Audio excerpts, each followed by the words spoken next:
오늘은 교회가 소망입니다 라는 말씀의 제목으로 하나님의 은혜를 나누겠습니다. 오늘 종료주일입니다. 예수님께서 갈릴리 가버나움을 중심으로 하나님 나라 복음 전하시고 예수님이 이제 새로운 나라를 세울 거니까 그래서 새로운 나라의 백성이 되겠다. 이 추종자들이 갈릴리 중심으로 다수가 모였습니다. 갈릴리는 이스라엘의 변방이라 새로운 나라를 세울 거면 예루살렘에 가야겠죠. 그래서 갈릴리에서 모여진 인원들과 예수님 추종자들을 이끌고 예루살렘에 가기 위해 요단강을 타고 내려왔습니다. 그리고 잠시 여리고에서 또 추종자들을 모으십니다. 수많은 사람들이 예수님을 따랐고 여리고에서 이제 예루살렘으로 올라가죠. 오늘은 그 예루살렘의 어린 나귀를 타고 입성하실 때 사람들이 예수님을 환영한다고 종려나무가지를 흔들어서 오늘을 종료주일이라고 하는 겁니다. 이스라엘 사람들은 언제 종려나무가지를 들고 흔드는가 알아보면 새로운 황제가 등극했을 때 종려나무가지를 흔들고요. 아니면 왕이 전쟁을 하러 나갔다가 군사들과 전쟁을 승리하고 돌아올 때 종려나무가지를 흔듭니다. 그러니까 오늘 예수님이 어린 나귀를 타고 예루살렘에 들어올 때 이스라엘 사람들이 종려나무가지를 흔든 건 예수님을 새로운 왕으로서 환영하고 있다는 의미입니다. 오늘 이렇게 예루살렘에 입성하셨던 예수님은 저녁 늦게 다시 예루살렘을 빠져나가고 예루살렘 동편에 있는 베다니 마을에서 하룻밤을 주무신 후에 이후로 4일 동안 출퇴근하십니다. 베다니에서 예루살렘으로 들어와서 성전에서 사람들 가르치고 다시 저녁에 나가시고 또 그 다음날 또 이렇게 들어오시고 이렇게 매일 드나들면서 사람들 가르치고 복음 전하고 종교 지도자들과 대척점을 이루게 됩니다. 내일부터 제가 그 월요일, 화요일, 수요일 날 무엇을 하셨는지를 잘 정리해서 여러분에게 보내드릴 예정입니다. 글을 보면서 주님의 하루하루를 잘 되짚어 보시고 생각하시고 기도하시기를 바랍니다. 그렇게 짧은 예루살렘의 활동을 마치시고 목요일 밤에는 유월절이라 유월절 식사를 제자들하고 하신 거예요. 우리가 잘 알고 있는 최후의 만찬입니다. 요한복음에 의하면 그 만찬 하시기 전에 발을 닦아주셨죠. 그리고 만찬하시고 가룟 유다는 그때 빠져나가고 유월절 행사 만찬이 끝나면 성전에 올라가서 행사를 하는데 그 행사가 끝날 때쯤이면 아마 금요일 새벽 1시 정도 12시 반에서 1시 요즘도 하고 있으니까요. 그렇게 마치고 예수님이 금요일 새벽엔 제자들과 함께 주무시지 않고 겟세마네 동산 기드론 골짜기를 타고 넘어가서 바로 옆에 있는 겟세마네 동산에서 기도하셨죠. 한 2-3시간 기도하신 후에 거기서 붙잡히셔서 대제사장의 집으로 끌려와 신문을 당하십니다. 그때가 4시, 5시, 6시 이 정도. 다시 빌라도의 총독으로 끌려가서 빌라도에게 사형 언도를 받고 골고다 언덕 성문 바로 옆에 있는 공터에 가서 오전 9시에 십자가에 달리십니다. 그리고 12시에 온 하늘이 어두워지고 오후 3시에 숨을 거두십니다. 그리고 주일 새벽 안식일 다음 날 예수님이 부활하시죠. 이번 한 주간에 예수님의 아주 스펙타클한 한 주간입니다. 예수님을 잘 바라보시기 바랍니다. 이렇게 짧은 공생의 기간 동안 결국은 십자가로 생을 마감하신 예수님은 단 한 번도 하나님께 하나님 어떻게 나에게 이룰 수가 있습니까? 라는 생각을 안 해보셨을까? 잠시 제 생각이 머무는 동안에 성경에서 그런 얘기 있거든요. 예수님이 십자가에서 이렇게 외치셨어요. 엘리 엘리 라마 사박다니. 하나님 하나님 어찌하여 나를 버리십니까? 예수님도 그렇게 느끼신 순간은 있었다는 거죠. 여러분은 하나님이 나를 버리셨다고 느낀 적이 있습니까? 혹은 내가 당하는 고난과 고통이 이해가 되지 않아서 어떻게 나에게 이러실 수 있어? 라고 생각한 적은 없습니까? 나는 예배생활, 신앙생활, 교회 봉사 최선을 다했는데 나에게 돌아오는 것이 여전한 고통과 고난이면 하나님이 살아계시면 어떻게 나한테 이럴 수 있나? 이런 생각 안 해보셨습니까? 그래도 그 정도면 양반이고요. 때로는 저도요. 이게 내가 잘못해서 받는 역경이구나. 내가 하나님께 순종하지 않아서 이런 어려움을 겪는구나. 이렇게 느끼고 알고 고난을 겪다가도 이게 길어지고 너무 힘들고 끝날 것 같지 않고 그러면 내 허물과 죄를 잠시 잊고 하나님이 아무리 그래도 너무한 거 아니에요? 이런 생각을 해본 적도 있습니다. 지난주부터 등장한 가인은 어땠을까요?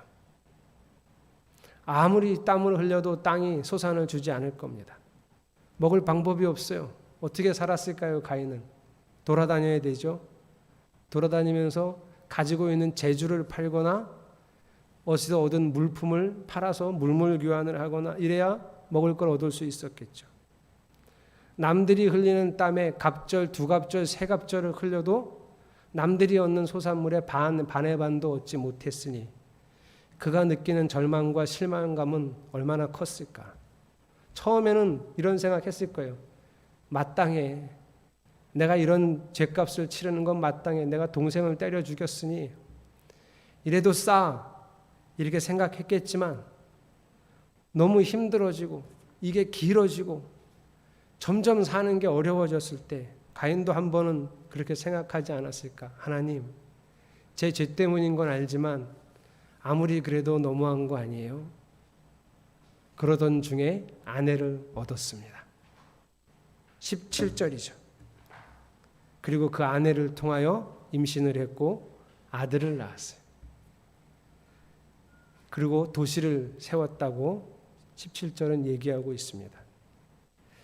근데 여러분 히브리 본문을 보면 이 한글 성경은 가인이 도시를 세웠죠. 근데 히브리 원문은 누가 도시를 세웠는지 주어가 명확하지 않습니다. 그래서 그냥 저는 가인과 아벨이 도시를 세웠다 이렇게 해석하고 있습니다. 아마 아들 에녹이 자라면서 돌아다니며 살아가고 있는 아빠한테 한 번쯤 물어봤을 거예요. 아빠, 왜 우리는 이렇게 살아야 돼? 가인은 어린아이한테는 쉽게 대답해 주지 못했겠죠. 조금 더 큰 아이가 또 물어보겠죠. 아버지, 우리는 언제까지 이렇게 살아야 되는 거예요? 그래서 아마 결심했던 것 같아요. 떠돌아다니지 말자. 우리도 머물면서 살자, 정착해서 살자. 그래서 도시를 만든 거죠. 그리고 아주 중요한 부분인데요. 그때부터 하나님 없는 삶을 시작합니다. 그래도 하나님이 주신 형벌을 받을 때는 이게 하나님이 주신 형벌이고 내가 마땅히 치러야 될 죄값이니까 하나님 있는 삶, 하나님을 생각하는 삶, 하나님을 그래도 경계하는 삶이라도 살았었을 텐데 싫어. 왜 나는 이렇게 살아야 돼? 내가 언제까지 이렇게 살아야 돼? 나도 머물러서 살 거야. 이렇게 결심한 순간 이제 가인과 에녹은 하나님 없는 삶을 시작한 거예요. 이제부터 우리는 하나님 없는 삶을 시작한다 라고 선언하듯이 도시의 이름도 시작한다라는 의미를 지닌 에녹으로 정했습니다. 그들의 선언은 처음에는 초라했을 거예요. 몇 사람이 지은 도시가 형편없었을 겁니다. 보잘것없는 주거시설이었어요. 하나님 없는 삶은 그리 좋아 보이지 않았습니다. 모인 사람도 몇 사람에 불과했을 거예요. 그런데 제가 성경은 띄우지 않았지만 18절에 에녹은 이랏을 낳고 하나만 낳지는 않았겠죠. 엄청 낳았을 겁니다. 이랏은 무후야엘을 낳고 역시 하나만 낳지는 않았겠죠. 낳고 또 낳고 또 낳았을 겁니다. 우리 성도들이 많이 낳으면 셋인데 셋은 근처에도 못 따라갔을 겁니다. 엄청 낳았을 거예요. 무후야엘은 무두사엘을 낳고 맞아요. 여기도 엄청 낳았을 겁니다. 이제 하나님 없는 삶은 하나님 없는 도시에서 사람들을 낳으면서 점점 번성해 갑니다. 인구가 많아지자 이들은 힘을 합쳐서 도시를 더 아름답게 가꾸었습니다. 남들보다 갑절의 노력을 합쳐서 식량을 생산해내고 그들이 경험하는 모든 지식과 경험을 총동원해서 주거시설을 잘 만들고 공동생활 설비를 구축해 나가는 거죠. 하나님 은혜 없이 살아가려면 정말 스스로 피나는 노력을 해야 했습니다. 초라했던 도시는 점차 그럴싸한 도시의 외형을 갖추어가고 점차 늘어나는 인구들로 인해서 공동체의 일원들은 각각 자기가 가진 재능을 사용해서 도시를 더 활발하고 아름답게 만들어가는 거죠. 도시가 아름다워지고 도시가 더 살기 좋아질수록 더 힘을 쓰고 더 최선을 다해서 좀 더 낫게, 좀 더 편리하게 이렇게 도시를 만들어갔어요. 무드사엘이 라멕을 낳고 라멕이 장성할 즈음에는 이 도시의 지도력을 라멕이라는 사람이 가지고 있었던 것으로 보입니다. 강한 지도력을 가진 라멕의 통솔 아래에서 도시는 점점 성장하고 발전합니다. 그런데 이 라멕이 아내를 둘이나 취합니다. 19절 여러분이 읽겠습니다. 시작.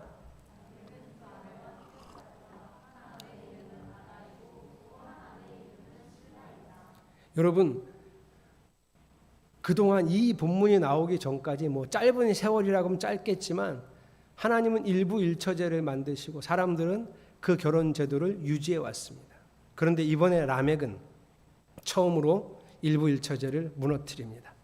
여기 함께 살았다 혹은 맞아들였다로 번역되고 있는 히브리어 이카흐라고 하는 단어는 순조롭게 결혼했다기보다는 빼앗았다, 와락 붙잡았다, 억지로 빼앗다 이런 뜻을 가졌거든요.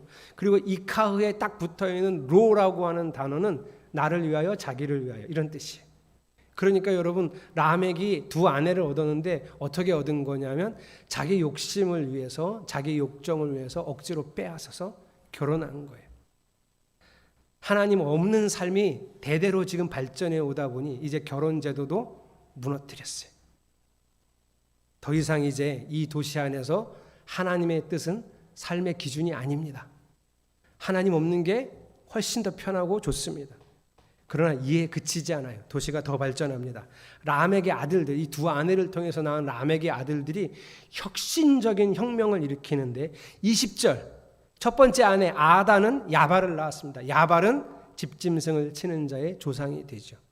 이전에 짐승을 쳤던 사람이 있습니다. 죽은 아벨이요. 그러나 아벨은 양과 염소라고 한정되어 있었고요. 야발은 아예 집짐승이라고 새로운 단어가 출현합니다. 그러니까 야발은 양도 기르고 염소도 기르고 소도 기르고 이 지역에 잘 적응할 수 있는 나귀, 낙타 이런 것도 다 길렀겠죠. 야발은 짐승을 길러서 털을 사용하고 가죽을 사용하고 운송 수단으로도 사용해서 움직이는 것들을 편리하게 했을 겁니다. 땅이 주는 소산이 그리 많지 않으니 가인이 받은 형벌이죠. 야발은 육식도 했을 겁니다. 창세기 9장에 가야 하나님이 육식을 허락합니다. 그런데 야발은 이미 육식을 하기 시작했을 거예요. 21절 야발의 동생 유발이 등장합니다. 유발은 수금을 타고 퉁소를 부는 모든 사람의 조상이 되었다. 하나님 없는 삶을 실현시키고 있는 도시 안에서는 그래도 필연적으로 다 좋아지고 편해지고 그래도 느끼게 되는 것이 뭐냐 하면 공허함이죠. 요즘 현대인들이 많이 느끼는 거죠. 라멕의 아들 유발은 그런 음악을 만들어서 인간이 느끼고 있는 이 도시 안에서의 공허함과 허무함을 메워줬습니다. 음악은 거기에만 사용되지 않아요. 이 도시 안에서 사람들이 모여서 어떤 노동을 할 때 음악을 사용하면 노동의 효율도 높일 수 있었습니다. 음악은 삶을 풍요롭게 했겠죠. 22절 두 번째 부인 실라는 두발가인을 낳았습니다. 이 사람은 굴이나 쇠로 무엇인가를 만드는 세공 기술을 익혔어요. 그러니까 라멕의 도시 안에서는 이제 두발가인을 통해 굴이나 쇠로 세공 기술을 통해 생활에 편리한 도구, 농사에 편리한 도구들을 만들었다는 거죠. 이런 기구를 사용해 보니까 훨씬 많은 농산물을 얻을 수 있었어요. 이런 편리한 기구를 얻고 싶어서 사람들이 도시 안에 들어와 편리한 기구를 사갖고 가기도 합니다. 하나님 없는 삶은 엄청난 성과를 거두는 거죠. 그리고 결국은 하나님 없는 삶이 세상을 장악합니다. 이 도시 바깥에서 하나님을 따르던 사람들도 이들의 문명과 이들의 문화를 받아들이면서 하나님 없는 삶의 매력에 푹 빠져들기 시작했어요. 여러분, 제가 문명이 나쁘다, 문화가 나쁘다 이런 얘기하는 게 아닙니다. 하나님이 우리에게 주신 창조의 능력을 가지고 생활을 더 편리하게 하고 발전할 수 있는 기구를 만들고 어떤 음악을 만들고 이러는 것들은 아름다운 일입니다.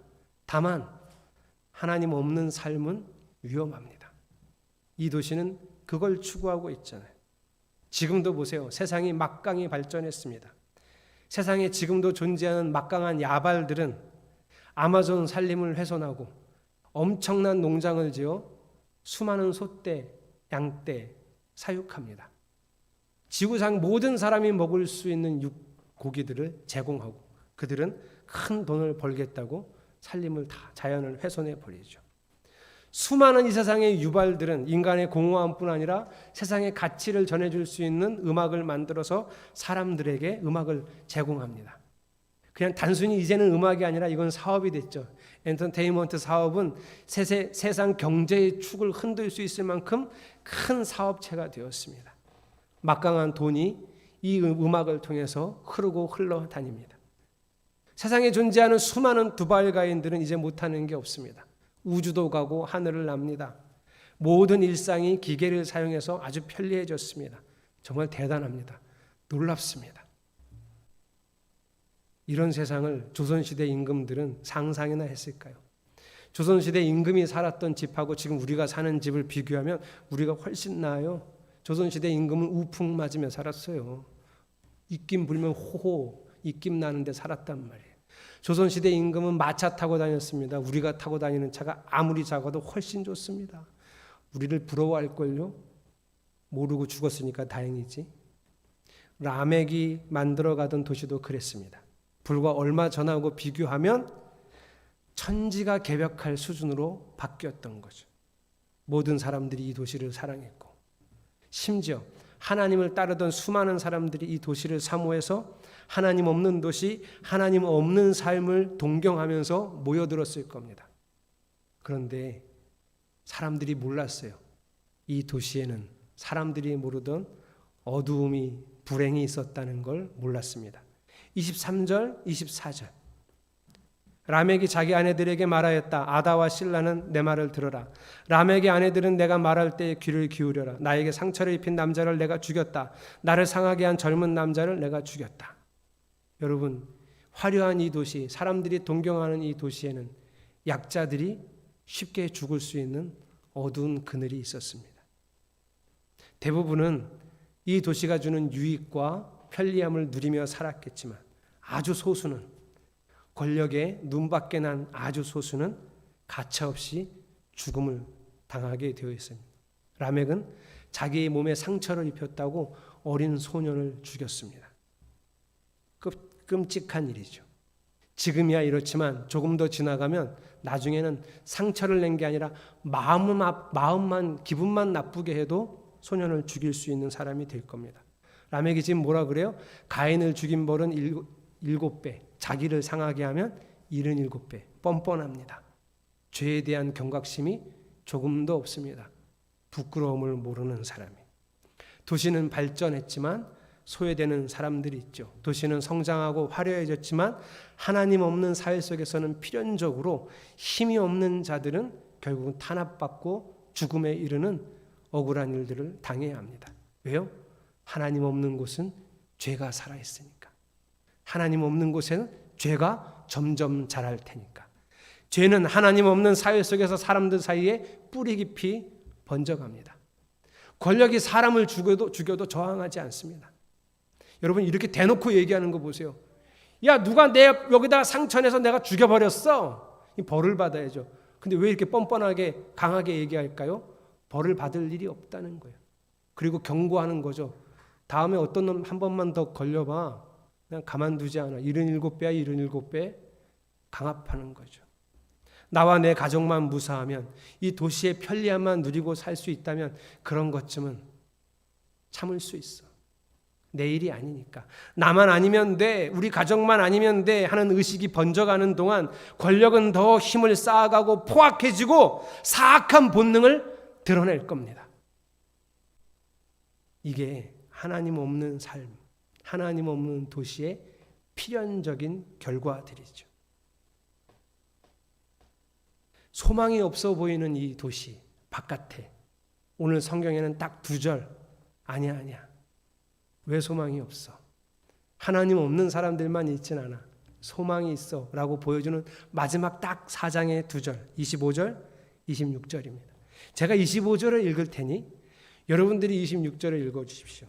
아담이 다시 자기 아내와 동침하였다. 마침내 그의 아내가 아들을 낳고 말하였다. 하나님이 가인에게 죽은 아벨 대신에 다른 씨를 나에게 허락하셨구나. 그의 아내는 아이의 이름을 셋이라고 하였다.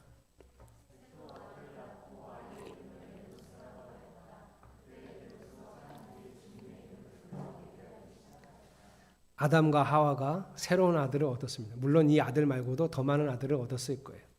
그리고 그 아들 셋은 에노스라는 아들을 낳았습니다. 그리고 우리가 쉽게 이해하기 어려운 구절이 26절에 있는데요. 그때 비로소 사람들이 주님의 이름을 불러 예배하기 시작했다. 이게 어떤 의미냐 하면 그럼 그 이전에는 주님의 이름을 부르는 사람이 없었느냐 그 얘기가 아니고요. 셋도 주님의 이름을 불렀고 아담도 주님의 이름을 불렀지만 개별적으로 하나님과 관계를 갖고 있었는데 에노스 시대에 이르러 드디어 비로소 공동제사가 생겼다는 걸 의미합니다. 우리말로 하면 공예배, 이런 공예배가 생긴 거예요. 매일 집에서 자기 일터에서 하나님 바라보고 하나님과 관계를 맺고 살던 사람들이 야, 우리 모여서도 같이도 해보자. 하나님께 같이 제사를 드리자, 예배를 드리자. 이래서 에노스 시대에 공예배를 처음으로 시작했다. 그림을 이렇게 머릿속에 그려보면 가인이 만든 가인의 후예들이 만든 그 도시와 뭔가 편리함은 없고 좋은 건 없지만 그냥 벌판에 이렇게 모여서 하나님을 기억하고 예배하는 사람들이 이렇게 대비되는데요. 상당히 초라해 보였겠죠. 어디가 더 좋았을까? 이 초라함이 하나님의 희망이 되었을까? 오늘 이 얘기를 말하고자 하는 겁니다. 오늘이 3월 28일, 며칠 있으면 4월 1일 만우절이죠. 6년 전 춘천에서는 이 만우절날 비참한 일이 한번 일어났습니다. 2015년 4월 1일 새벽 1시 35분쯤에 고등학교 3학년이었던 큰아들이 술에 취해 집으로 돌아와 핸드폰으로 웹툰을 보고 있던 동생을 마구 구타했습니다. 처음 있는 일은 아니었습니다. 이번에는 동생이 너무 심하게 맞았다 싶었는지 반항을 했고 형을 제압하려 했지만 형을 제압할 수가 없었어요.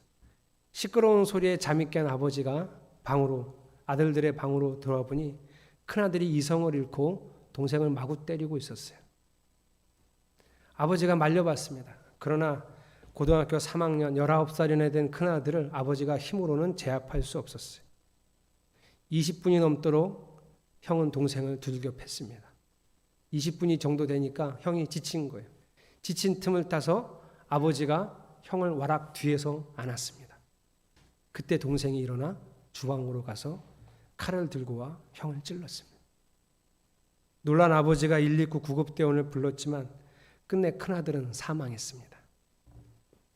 이 사건으로 동생은 국민참여재판을 받게 됐습니다. 1심에서는 우발적인 사건으로 보고 무죄를 선언했습니다. 17살이었고 동생은 고등학교 1학년이었거든요.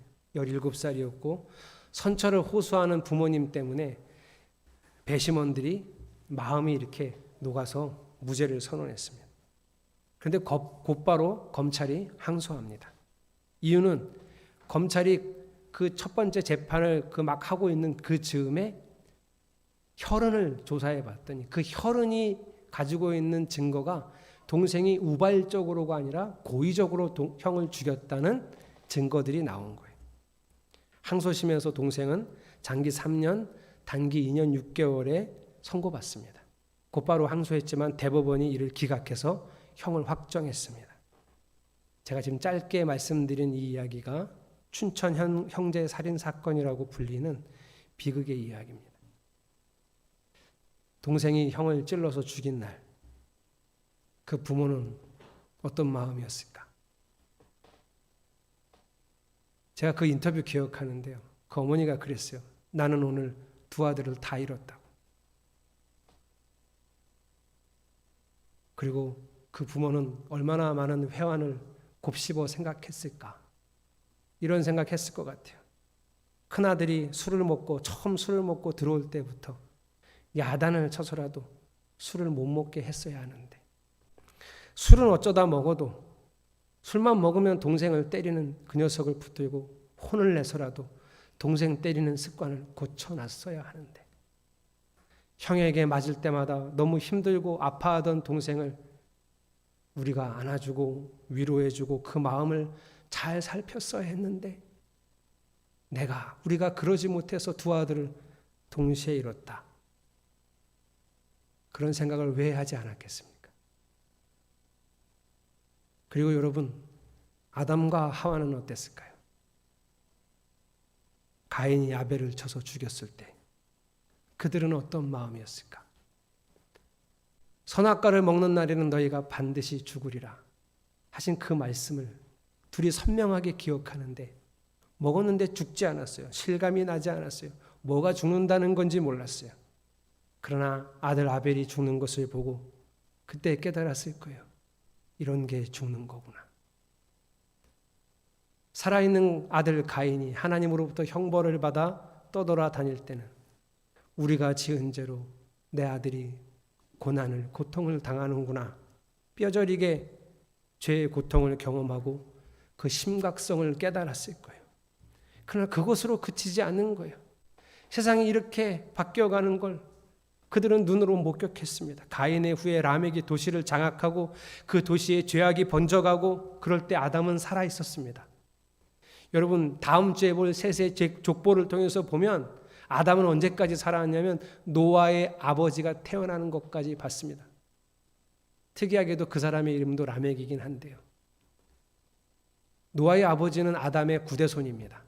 근데 오늘 여기 성경에 나오는 또 다른 라멕은 아담의 7대손이니 분명히 살아있었을 겁니다. 아담과 하와는 살아서 그 도시가 성장하는 걸 봤어요. 사람들이 그 도시로 몰려가는 걸 봤어요. 그러나 거기 하나님 없는 삶이 터무니없이 번져가고 있는 걸 아담과 하와는 봤을 겁니다. 그런 세상을 보면서 아담과 하와가 뭘 느꼈을까요? 우리가 잘못한 일로 세상이 이렇게 악해져 가는구나 뼈저리게 깨달았을 거예요. 회환이 만만치 않았을 거예요. 어떻게 하면 우리가 지은 죄를 되돌릴 수 있을까? 어떻게 하면 세상을 되돌릴 수 있을까? 곱씹고 생각하고 그 회환이 뼈에 사무쳤을 때 아들 셋을 하나님이 주셨고 그 아들 셋에게만큼은 하나님 없는 삶이 아니라 하나님 없는 도시가 아니라 하나님만 있는 삶을 추구하도록 길러낸 거예요. 그리고 그 아들 셋이 아들 에노스를 낳자 겉으로 볼 땐 초라해 보이는 그 벌판에서 하나님만 있는 삶을 추구하는 사람들이 우리가 개인적으로만 이렇게 하나님을 만나고 예배할 것이 아니라 우리가 함께 주님을 찬양하고 예배하는 것이 어떠냐? 그래 우리가 그렇게 해보자 라고 그 벌판에 모였어요. 하나님 없는 삶을 살고 있는 그들과 비교해보면 불편하지만 아주 많이 뒤처져 보이지만 마음을 다해 하나님의 다스림을 원하고 그 안에 살고자 하는 사람들은 초라하지만 하나님의 소망이었습니다. 그리고 나는 이 본문을 읽으면서 4장 짧게 25절 26절에 나온 이 하나님의 소망을 생각하면서 지금 이 시대에 하나님의 소망은 어디에 있을까? 이 생각을 하게 됐습니다. 그 초라한 셋과 에노스의 예배 공동체가 하나님의 소망이었다는데 지금 우리가 살고 있는 이 시대에 하나님은 어디에 소망을 둘 수 있을까? 바로 우리들이 교회입니다. 최근 교회는 세상에 많은 비난을 받고 있습니다. 비난을 잘 들어야 합니다. 새겨 듣고 바꿔야 합니다. 그러나 더 새겨 들어야 할 것은 하나님의 말씀입니다. 하나님이 원하는 교회로 굳게 세워지기를 원합니다.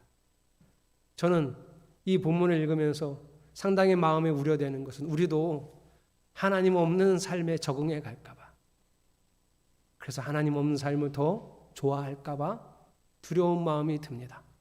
사랑하는 성도 여러분, 여러분은 하나님 없는 삶을 혹시 더 좋아하거나 자기도 모르게 하나님 없는 삶에 잘 적응해 가고 있지 않은지 꼭 오늘 뒤돌아보셔야 합니다. 코로나를 겪으면서 우리가 우리 실체를 알게 되는데 모이지 못할 때 내 영성 생활의 체력이 어디까지였나? 내 영성 생활의 체력의 한계가 어디까지였나? 이 코로나 시대를 겪으면서 뼈저리게 깨달았어야 합니다. 교회에서 모여주질 않으니, 교회에서 모이라고 하지 않으니 쉽게 허물어졌다면, 혼자서 성경 읽는 것도 기도하는 것도 쉽게 할 수 없을 정도로 영성이 허물어져 있고 원래 그랬다면 우리는 이 시대에 반드시 알아야 돼요. 나는 이미 하나님 없는 삶에 상당히 많이 적응해 왔다는 것. 그리고 그 하나님 없는 삶이 지금도 좋아서 편리해서 그 삶에서 떠날 생각이 없었다는 걸 알아야 합니다. 사랑하는 성도 여러분, 우리가 하나님의 소망 되기를 간절히 소망합니다. 하나님이 소망 둘 데가 없으면 안 되잖아요. 하나님이 어느 한 구석이라도 하나님 나라에 대한 소망을 둘 곳이 없으면, 아무리 찾아도 소망을 둘 만한 곳이 없으면 얼마나 슬픈 일입니까? 그러니 힘을 내십시오. 하나님 없는 삶을 거부하십시오. 하나님 없는 도시의 삶을 동경하지 마세요. 불편하더라도, 조금은 어렵더라도 하나님과 함께 살겠다는 믿음의 고백, 그러기 위해서 내가 혼자라도 기도하고 내가 혼자라도 성경을 읽고 절대로 하나님에게서 떠나지 않겠다는 믿음의 심각한 결단, 중대한 결단이 오늘 여러분 마음에 있기를 축복합니다.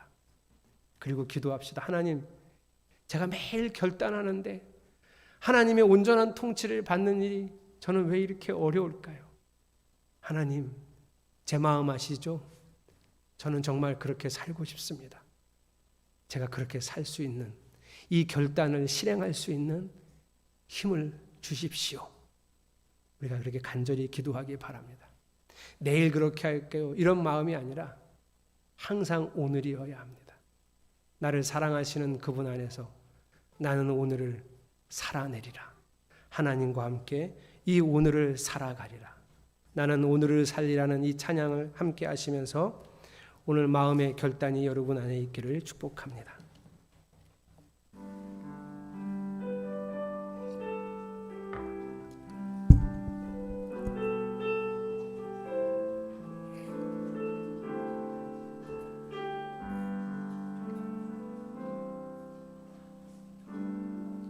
빛이 없는 바다에 홀로 남겨진 채로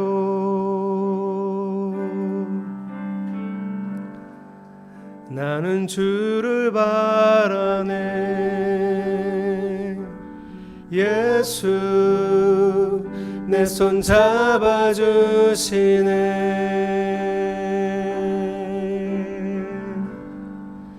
빛으로 오신 그가 내 삶 밝혀주시네.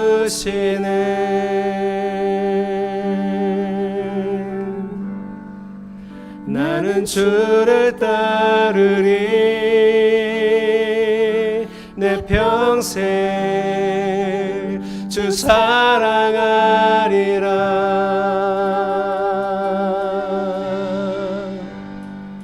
세상은 날 버리고 소망 하나 없어도 나의 사랑 주 날 안아주시네. 그가 함께 하시니 나는 오늘을 살리. 나의 모든 소망 오직 주 예수.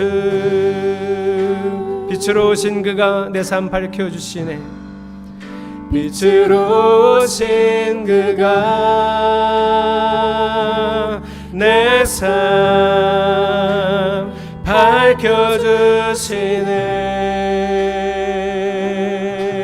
할렐루야. 나는 주를 따르리. 내 평생 주 사랑하리라. 내 평생 주 사랑하리라.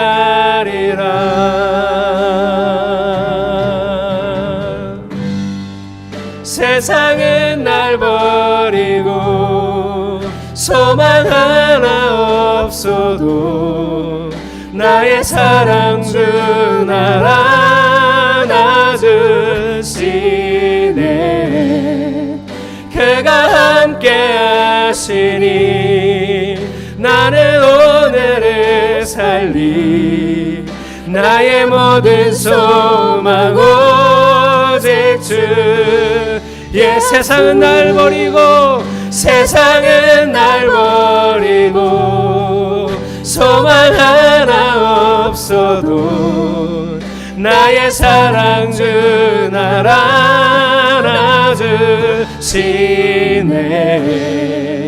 그가 함께 하시니 나는 오늘을 살리. 나의 모든 소망 하나님 없는 삶을 배격합니다. 그가 함께 하시니 할렐루야. 그가 함께 하시니 나는 오늘을 살리. 나의 모든 소망 오직 주. 결심합시다. 그가 함께 하시니 그가 함께 하시니 나는 오늘을 살리. 나의 모든 소망 오직 주 예수. 하나님 없는 삶을 동경해 왔는지도 모릅니다. 하나님 없는 삶에 적응해 오고 그래서 이제는 하나님 없는 삶이 편한 사람이 되었을까 두렵습니다.